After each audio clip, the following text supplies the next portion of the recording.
Great. Thank you, Monica. So it is January 21st, 2025. Actually, what I didn't mention in my little prelude was that I had to cancel my trip to San Diego. I was supposed to be in San Diego this weekend and was really looking forward to being down there to do some teaching and hanging out with some friends. And as the day approached, my health made it clear that it wouldn't be practical. And I'm grateful that I didn't attempt that. Uh, so in any case, I am here, I am breathing, and when my breathing gets explosive in the form of coughing, we have a mute button, which is a lovely thing. Don't we wish we had mute buttons everywhere in the world? So let's begin with some sitting, just settling back.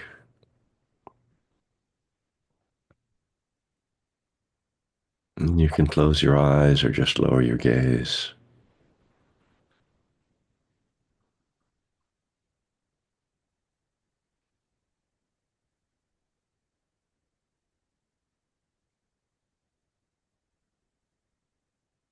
And beginning by just turning the attention to the body, the overall sense of the body, your posture, how you're holding and aligning the body. And you can take time to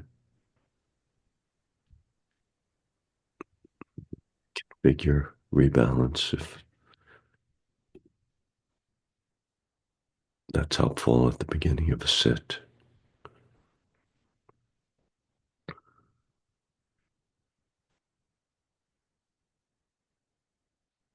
Just having a sense of settling. Here you are. What's going on inside, energetically, emotionally, mentally?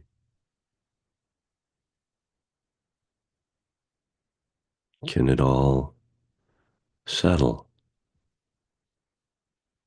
Can you have a sense of releasing tension in the body, allowing feelings to be there without grasping or pushing away, without fear?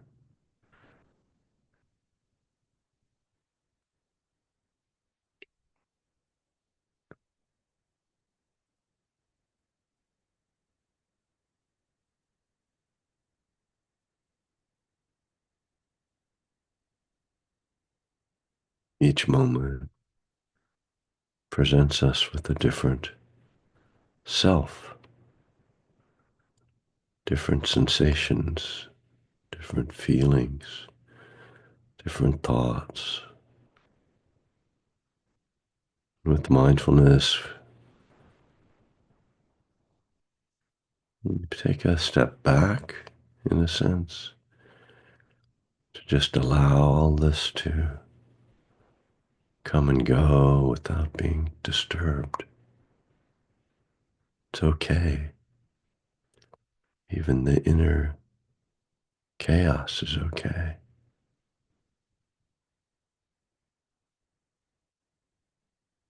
Even as we might have a perspective of broadening and stepping back, there's also a stepping forward, a holding, touching,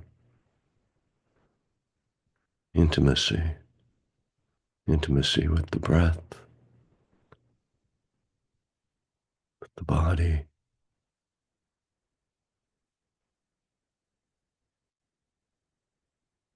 with the frailty of life,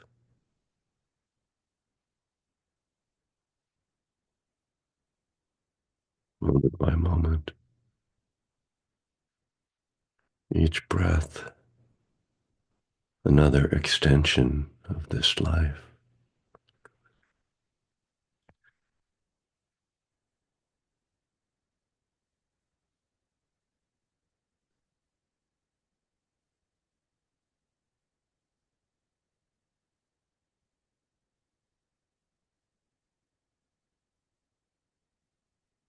breathing in the energy of oxygen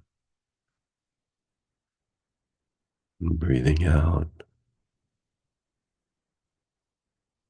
that which the body can't use, releasing carbon dioxide, cleansing this ongoing process. Take for granted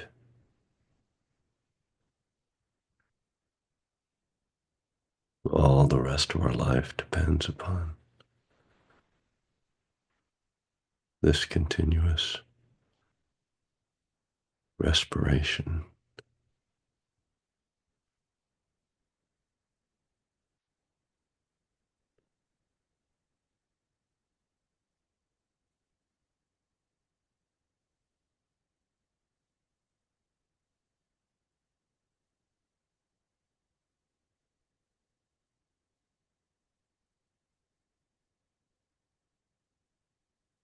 We live as though it's everything else that is our life, our thoughts, our dreams, all our activities, our doings.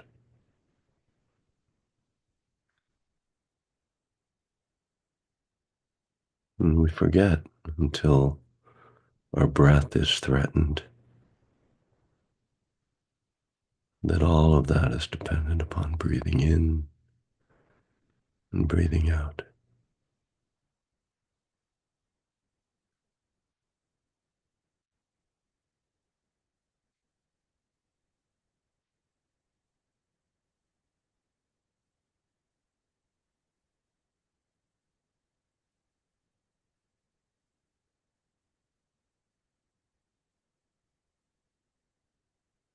We expect our body, our lungs, our heart to just do their job.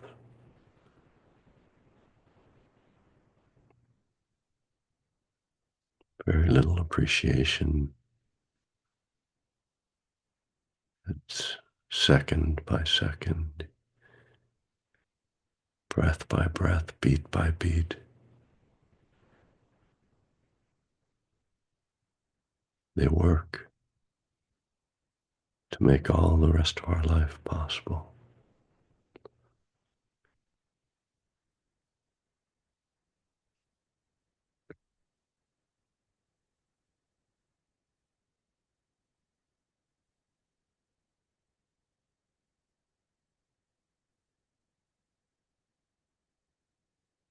If any one of us was asked to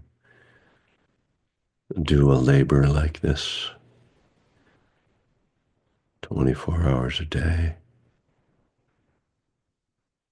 we would give up in exhaustion quickly.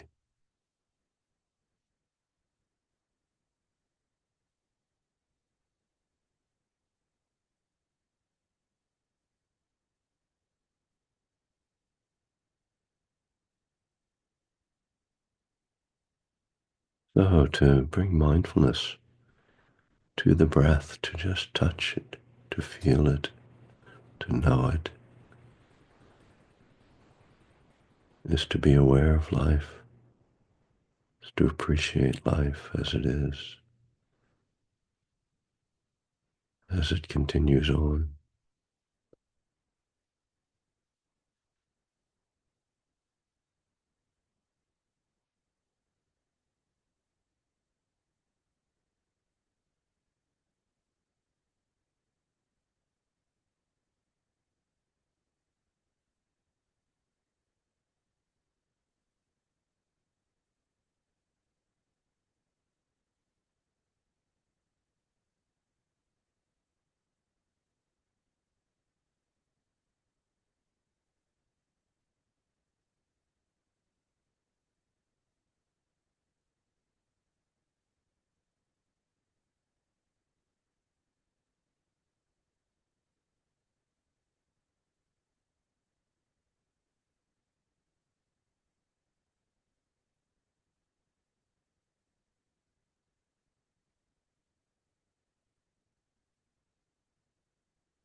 letting the nervous system settle,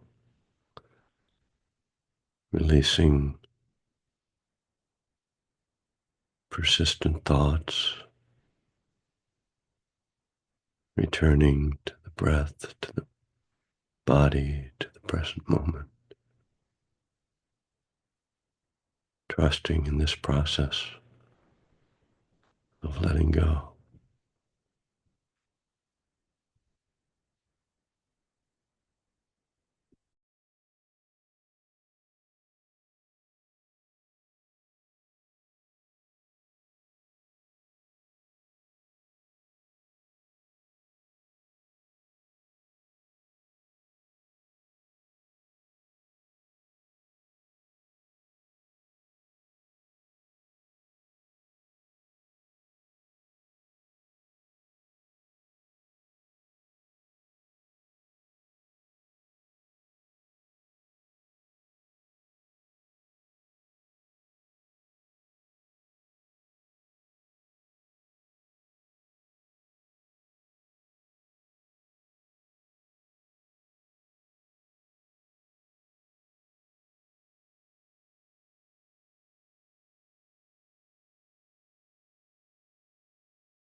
All right.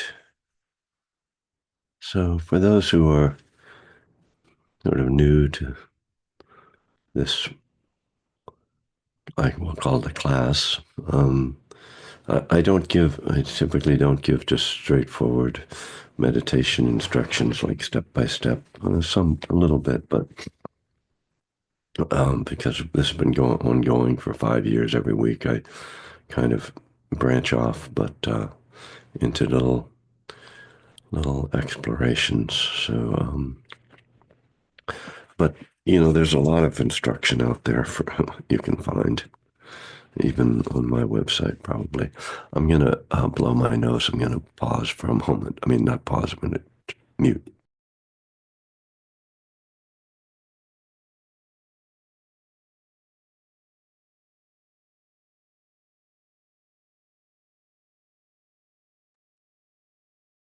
So I actually, before my own sitting this morning, I was looking at something from Ajahn Pasanno, traditional Buddhist teaching, and I'll get into that. But I thought I would talk a little bit about a few experiences I had over the past week. I bet some of you are sick. Karen, you look all bundled up like somebody who's sick. um, and but yeah, so maybe it's useful, but for me, it's interesting. I do, as best I can, try to bring my principles of mindfulness and compassion, wisdom to my experiences, whatever they are. And I'm not perfect at that by any means, but last week, and actually particularly Tuesday and Wednesday nights, were particularly difficult, um, and getting to a state where I'm coughing for 20 or 30 minutes in the middle of the night, and it's so intense and uncomfortable that I start to feel desperate, and found myself like two things came up that will be familiar to you. God, which was like, oh shit, like I'm like no, because I don't believe that I can ask God to do anything for me, and that's in a way I wish I could. I wish that I thought that was. So that was like, oh boy, I'm really in bad shape if I'm like wanting God. And then death, it's like, this is so fucking bad. I just want to be dead right now. And and then realizing like it just stopped after like 20 or 30. It was just a little bit of time, you know what I mean? It's like it just so interesting how pain is. I think about, you see these movies, people being tortured all the time. If you watch spy movies and the kind of stuff that, and I'm always like, no, like as soon as they like even like get ready to do anything, I'm like, yeah, sure, whatever you want to know. Like, I just, um, you know, maybe I'm just like I don't have a strong character, but when everything starts to go bad, I just go down the tube so quickly, and really just kind of embarrassing. You know what I mean? Like I'm supposed to be like a Buddhist in recovery, and I'm like, give me some heroin or something. Which not that, but that just help me, let me out of here. Um, so that's interesting to me is just to see kind of the edge that we live in. We just like normality seems like, oh yeah, sure, of course. But it doesn't take much, like 20 or 30 minutes of coughing, you know what I mean? Like I'm not talking about being, tied up and tased or something. I'm just like sick. So that's interesting to me. And of course, to state the obvious, it reminds me a lot of hitting bottom as an addict and the desperation, that sense of desperation. And I'm grateful that it's not that, there's just a bronchitis or whatever. But some other moments that were maybe more inspiring. My wife drove me to for a chest X-ray, which was like my chest was fine. Turned out I'm not dying. Don't have pneumonia. Don't have cancer. Um, but I'm not used to just riding in the car because I usually drive, and so I was like, I'm riding in the back seat because I'm like, I don't even want to like look out, and looking out the window, driving through Berkeley, and it's like looking at the trees, and then like going by a playground, and I said to my wife, I'm having a spiritual experience. I was in an altered state, and it was like that magic of like life, and you're just seeing it, and you're just like present. Yeah, it was beautiful. And it just was so striking again that these moments just appear out of, and it's, yeah, of course, it's because I'm, as I say, in an altered state. I mean, physically in a strange, mentally and physically in a strange place. But, that's there, that veil can be pierced very easily, again, very simple. And then returning once again to like, oh, I'm in the back of a car, this sucks. And then finally, the experience of the emergency room, which of course, it's the last plant. You only go there when you're like, oh man, and you walk in, you're like, oh, maybe I shouldn't have even come here. It seemed really crowded and like sort of chaotic, but it actually was really well run, and I was well taken care of. But it's the looking at the dukkha, seeing the people around, and the young woman attached to a saline drip with their mother, and the old man wrapped up in a blanket in a wheelchair, and the homeless guy kind of bouncing around like hyperactive, and it's if you want to practice seeing the first noble truth of suffering, it's a great place to go and to see what your heart does with that. Can you can you be present, and then I'm feeling bad, of course, you're, and so to be there, of course, is a great antidote to self-pity, right? It's like, oh, well, I'm sick, but you know but that also feels a little like, well, thank God I'm not them. It's like, well, that's not really how I want to view the world. So it's that being able to have my heart open and care about others, and see suffering, and be touched and not be overwhelmed, and also not to pull away from it. So in any case, the kind of the treatment and advice I got, I think helped. And mainly just to be told, like, you just got this thing that's very stubborn, and you just have to hang in. So, because definitely fear has been a strong factor when in certain states, in physical states, like, oh no, does this mean?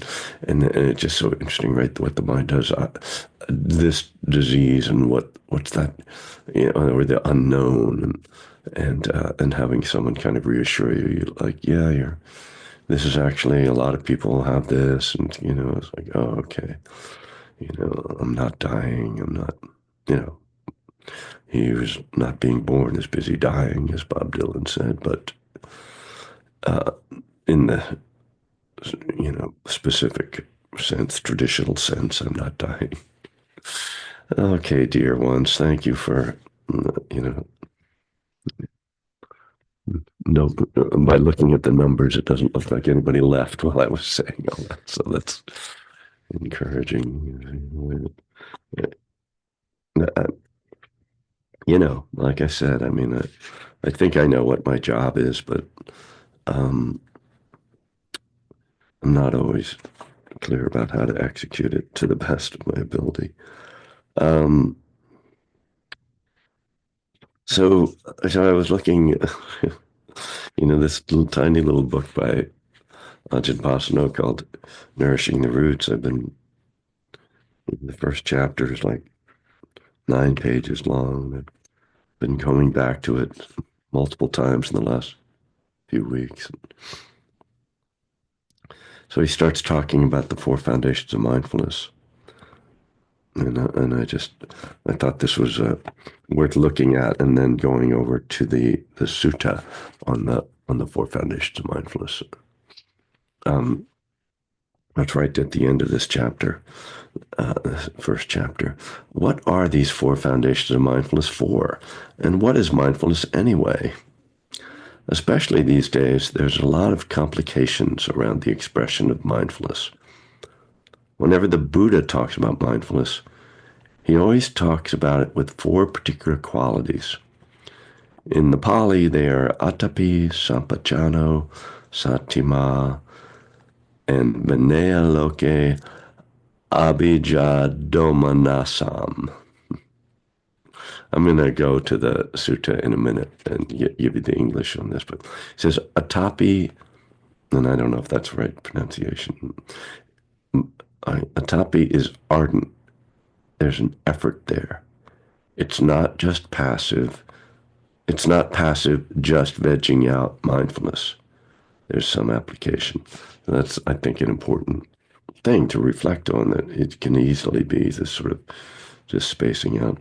One needs to put forth a bit of effort. But again, even when we think of right effort in the Noble Eightfold Path, it's always about wholesome and unwholesome mental states. It's not necessarily about how spectacular it looks on the outside, or how energetic it appears, or how much flailing around one does. It's about the quality of the heart. Increasing wholesome qualities and decreasing the unwholesome qualities. That's the purpose of right effort. Atapi is application, being ardent. Sampajano means clearly comprehending. A part of clear comprehension is that sense of how our actions of body, speech, and mind affect ourselves and affect others. Clear comprehension of seeing how that plays itself out. Satima is possessed of mindfulness, being aware, being alert, being present. The last quality, and this is one I can't pronounce, but I'll try. Vinaya loke abhijada domanasam means pulling back from the habit of liking and disliking, wanting and not wanting, approving and not approving. We bounce around with our likes and our dislikes, the sense of should be or shouldn't be, and keep spinning around. Mindfulness is the ability to have balance, to not be pulled in, the willingness to relinquish or let go of the positions we tend to take. We tend to invest in our positions, liking and disliking, right and wrong, good and bad. We take a stand on them, and we tend to suffer accordingly, usually sharing it out as well. So we seek a balance, a sense of balance in our practice, purifying the very starting point of wholesome states, then put our attention on these four foundations of mindfulness. The Buddha said that if we do that, we will reap only that which is wholesome and skillful. That is the fruit, that is the result. So just to go to these four that he's referring to, this is from the Satipatthana Sutta, which is number 10 in the Majjhima Nikaya, and it's translated as the foundations of mindfulness, or the four foundations of mindfulness. Okay.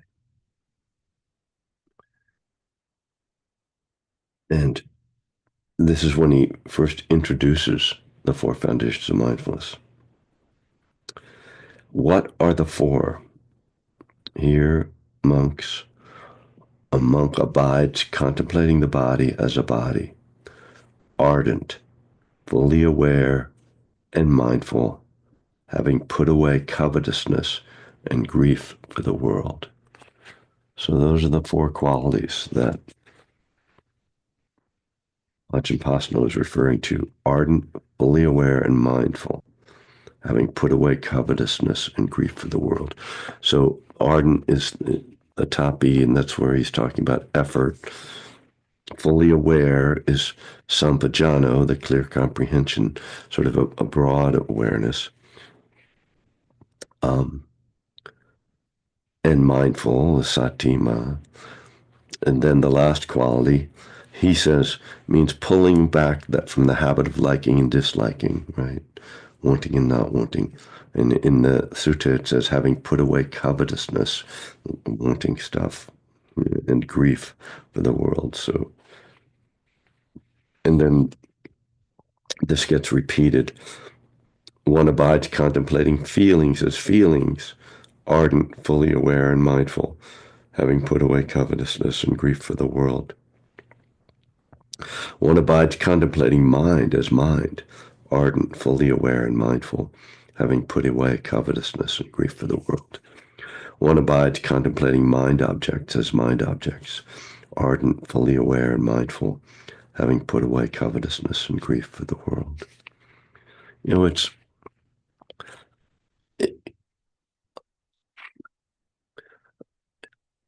I mean, once again, I've read this many, many times. Um, and,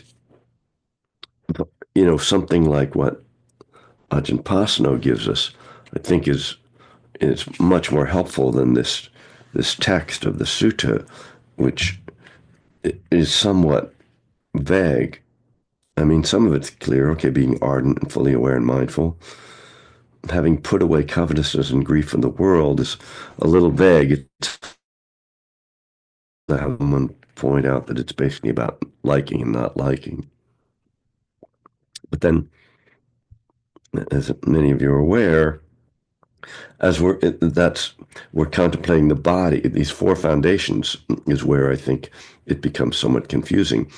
Contemplating the body, okay, pretty clear.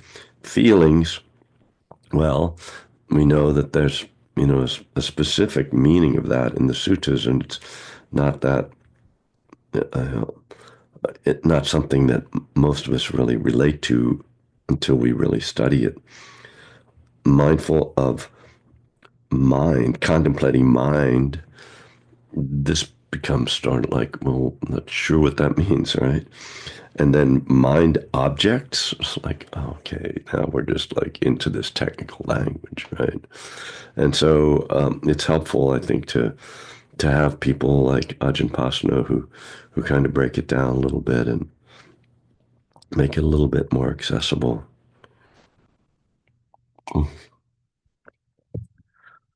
I'm a bit running out of air, so I'm gonna stop talking for a little while and let you guys chime in.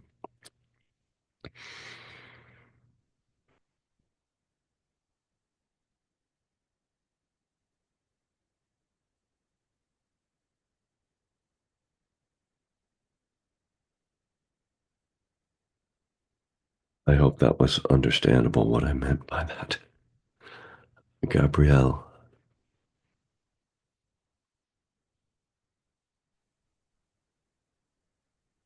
Okay, hi. Right. Um, Thank you so much for the meditation and for this, for the teaching that you just shared. Both of them brought up in me. I've only been attending happily since the 29th when you did your day-long with Spirit Box. So I'm very grateful because as I mentioned once before, I've been having some slippage with some marijuana issues. I've been sober for 37 years, but the occasional puff has entered my life again, and I'm working on stopping that, and I've been pretty successful in the past couple of weeks. But what came up today was trying to understand the difference between craving and attachment. Mm-hmm. And I seem to be attached at some level to the idea of a self who identifies as an alcoholic addict. And so when the afternoon craving comes up, um, it almost seems like a natural default because that's who I really am. Mm. So there's some shame sort of thing, I think, that's clouding it. But I was just wondering if you had anything to say about the difference between craving and attachment. Thank you. And I hope you feel better. Thanks.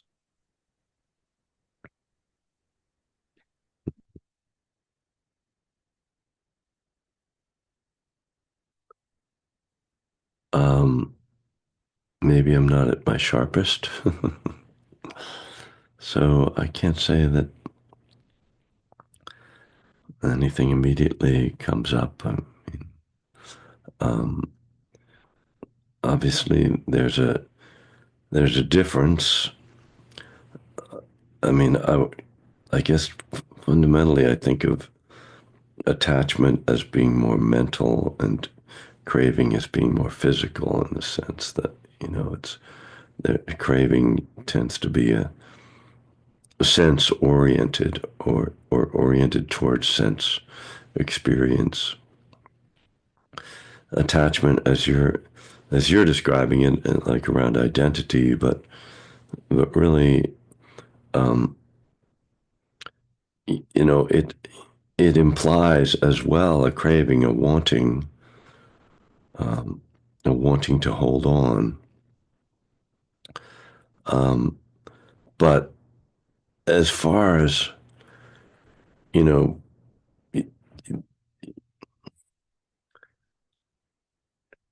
just it seems like what you're saying is that you're using your belief.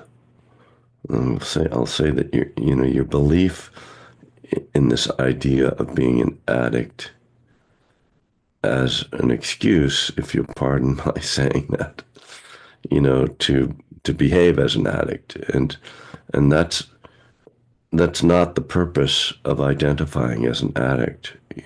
If I to state the obvious, you know, and the the the I think one critical idea in recovery is that we actually do have a choice. And and I think that sometimes the language of the 12 steps, talking about powerlessness particularly, implies that we don't have a choice. The I believe that what the powerlessness refers to actually and does apply to your question. It applies to the craving in that it's that we are powerless over craving arising, and I can say particularly we're powerless over the results of using, the destructive results, but it absolutely does not imply that we are powerless over our choices and our actions that we make around it. And so, as much as there's sort of this de-emphasis and even suggestion that willpower shouldn't be involved or can't be involved or doesn't work, it seems that, I mean, to me, it seems that will is certainly involved in this. And now, that doesn't mean that it's a simple case of I have to fight against and overcome with my will my craving. What is really suggested, and as I understand it, again, this process of recovery is one in which not so much that we try to face and fight against craving, but rather that we try to cultivate the conditions out of which craving won't arise. And so that's what a program and meetings and the kind of engagement, the kind of daily, one day at a time, which one day at a time doesn't just mean, oh, you'll only have to deal with today. It also means you really need to deal with today. Like, do everything you can today. Don't put off to tomorrow, like, oh, I'll go to a meeting tomorrow kind of thing. It's like, no, you need to, we need to, if our craving is persistent and daily, then we need to do things that reduce our craving on a daily basis. And so, yes, getting up in the morning and meditating and eating well, getting rest, exercising, but also working, doing the work, and avoiding the circumstances that make that possible. Not having the substances around, not if you know that there are times of day, and you just said there were, that craving arises, very specifically planning your day around that so that that opportunity won't arise, so that you always have like a meeting or a coffee with a friend or something that happens at that time so that you can get through it, because one of the key aspects of reducing craving is not repeating the activity. The the more we act on something, the more we build the tendency to do that. That's cause and effect. That's basic rules of karma. And so the opposite is also true. The less we do something, the less we tend to do it. There's the famous teaching from the Buddha, whatever we think and ponder upon repeatedly, that will become the habit of mind. Well, it's also true that whatever we do, act on repeatedly, that will become the habit of body. And so the less we do it, then the craving weakens. So again, it's not about confronting straight on the craving, but taking on things that will undermine it in a as a in so that you're not put in that position of having to face craving. Once craving arises in any strong sense, it's very difficult. This idea that, like, oh, I was going to go to the bar, but I was on my way to the bar, but I called my sponsor. It's like, whoever does that, once you're on the way to the bar, you're like, once you've got the pipe out or whatever it is, however you're ingesting your marijuana, it's like it's too late, right? So you need to do all the things that reduce the likelihood of that happening. Now, that is Kevin's advice for today. Thank you. And hello, hello.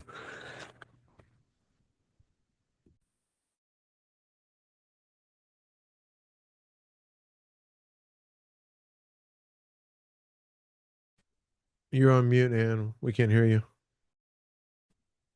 Hi. I was just sending my love and compassion to you, Kevin, about your being ill, and I hope you feel better soon. Um, and I was just thinking in response to Gabrielle, and I just wanted to thank her. Thank you, Gabrielle, for such a great question. And you know, I we all struggle with craving just on different levels, right? On different objects. And I don't know if this might be useful to you, but there's surfing the urge, this idea of, we just spoke about mindfulness. Kevin read the passage from the book, and applying those attributes of mindfulness to the craving when you're ready, when you feel your, practice is strong, or actually, I'm happy to help you with that if you want. Anyway, so it's something that was developed in mindfulness-based relapse prevention, surfing the urge, but was really also developed by Judson Brewer, who wrote a book called Craving to Quit, and he describes it in that book. And during COVID, Kevin read from the book, Craving to Quit. And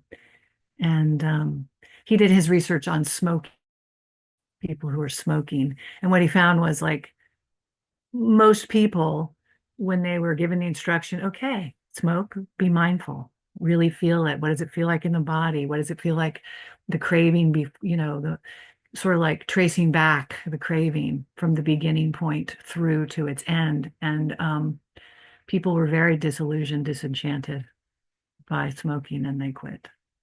A lot of them, majority of them. So anyway, I just thought I'd offer that. I don't know if it's just another way to apply our practice in the world. And yeah, that's all. Thanks.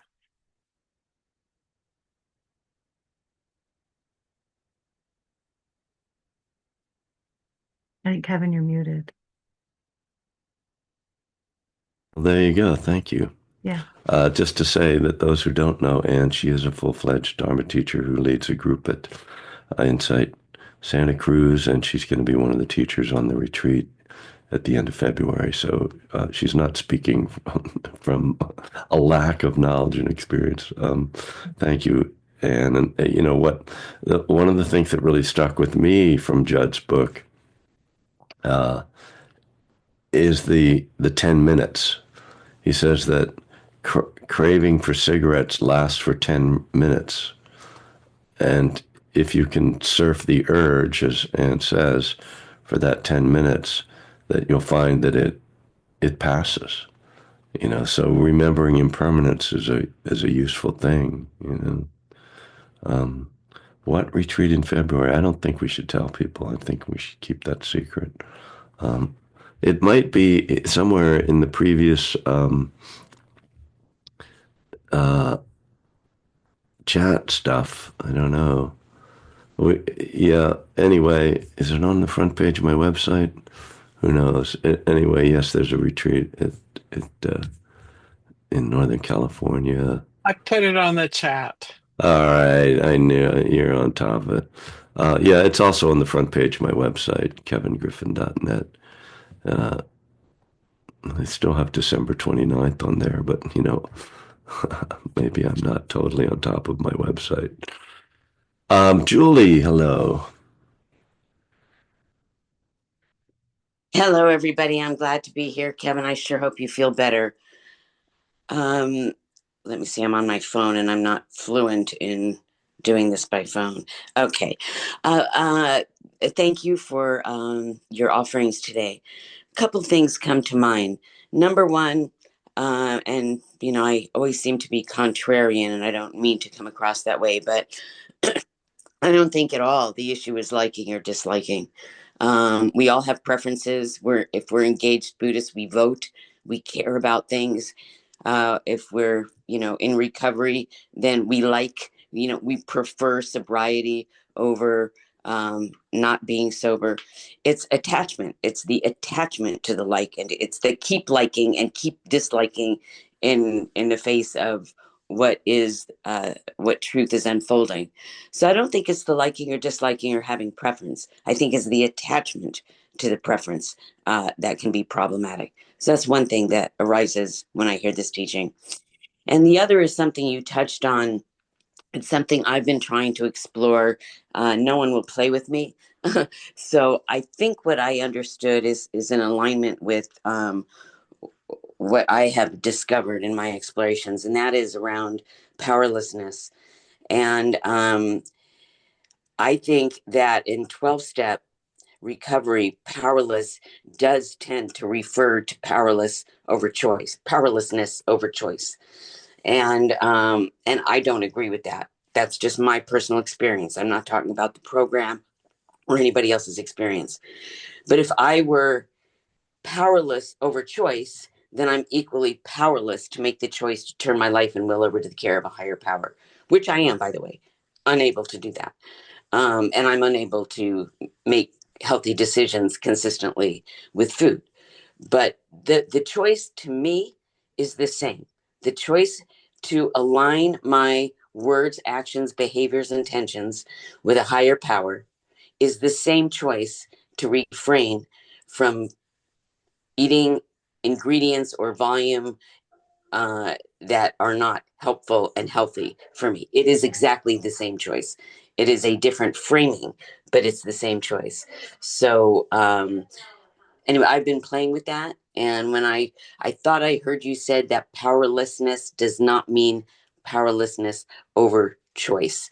And so that resonated with me. And if I misunderstood you, um, then I appreciate uh, hearing it my way. Thank you all, and thank you all for listening. Okay, thanks, Julie. I don't have a answer to that question. No, not sure. Um, Unfortunately, I'm sorry. I just don't have a um, useful response. Whew, I am struggling.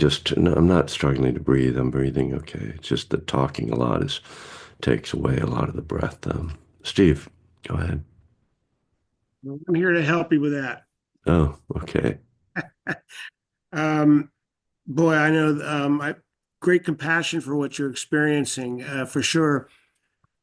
I really felt just this deep connection first when the class started, when you were talking about what we're going through right now as a community, as a nation, dealing with what's going on in the world. And the first thing that came into my consciousness was seeing Elon Musk with his Nazi raising his hand like that, and it just the fear that just shot through my body this morning, and experiencing some of the. I mean, day one was like, oh my God, what are we up against? And you know, one could speak volumes on how we got here and what's going on and but how are we going to deal with it is you're spot on when you talk about meditation. I've been sitting for an hour and a half just because I have to, to deal with what's going on. So, um, yeah, I just have this tremendous compassion for what you're experiencing, and that panic of not being able to breathe, and how are we going to deal with the chaos that's about to come before us all as a community and as meditators, and trying to live our lives with metta. That's kind of what I'm focused on when Martin Luther King talks about, learning to love those that are enemies and the people that we don't agree with or that we don't care about. It's very challenging. So I just figured I'd step in and maybe say a few things to give you an opportunity to get your breath back. You know how much I love you and how much you've helped me in my life with my things, and I'm so looking forward to the retreat for sure.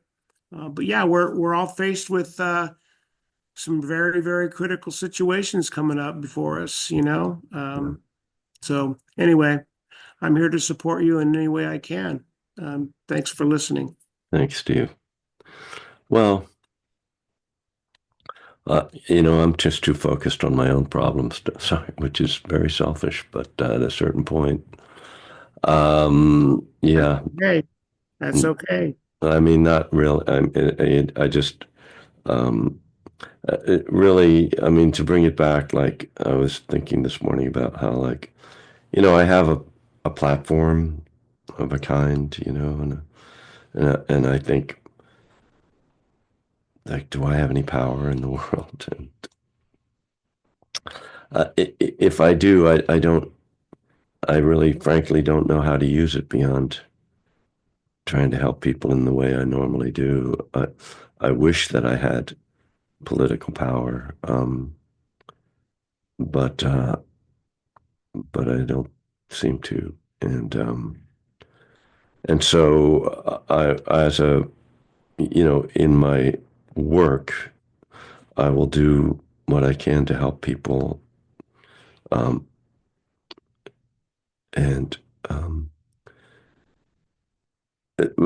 I never want to suggest that we use spirituality as an escape from the world, but I also recognize that without a spiritual practice, the world's problems become overwhelming. And so I have to find a balance between, managing my nervous system and my sanity and being engaged and considering what it is that my engagement means. It doesn't mean doom scrolling. It doesn't accomplish anything. But it also, for me, again, this is why there's just like juggling to me. It's like, but it also means I don't like ignore it. So yeah, my heart's breaking, and my heart's broken many times in my life, and so I'll keep putting it back together. Well, you have a platform and that's what you're doing. And I love you for it. So thank you for all of it. Yeah. Yeah. All right. I was going to close things, but I see that Tenzin is raised their hand, so I will. Oh, hi. I- Yeah. Hi, everybody. So, Kevin, I'm so glad this is my first time on this meeting. And uh-huh. but recovery and Buddhism are the two hubs of my life. So I'm just really excited to have found you and different groups.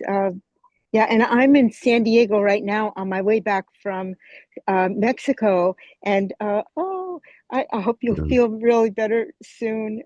But yeah, I was hoping to see you, so I'm glad that I found this oh, today. Um, but beautiful.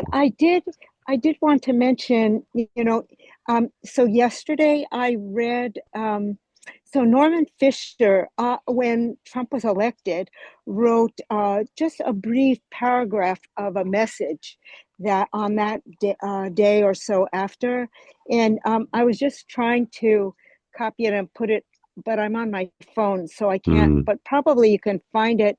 I read it again yesterday, and it was so helpful and healing, and mm, um, yeah, there's a lot to learn, and um, I we keep moving forward, helping others every second where we can, and one step at a time. But it was a helpful thing to read again. yeah. So just called, I think, Message. Yeah. So Thank you. Well, I'll look for that. Yeah. yeah, maybe you can post it for everybody or Yeah. something. But may you feel better soon. And thank you, everyone, for being here. I'm so glad to be in San Diego for just another 12 hours. Then I fly back to the East Coast. Mm. Yeah. All right. Stay warm. Yeah, right. All right. All right, everybody. Thank you. And another week, and one never knows what will happen to any of us. Uh, but let us at least try to bring heartfulness and care into the world, uh, at least in our connections and interactions with others and with ourselves. So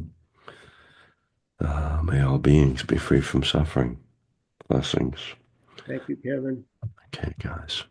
Thank you, Kevin, and everyone. Take care of Thanks. yourself. Thanks. Yeah, thanks, Kevin. Feel better. All right, Mike.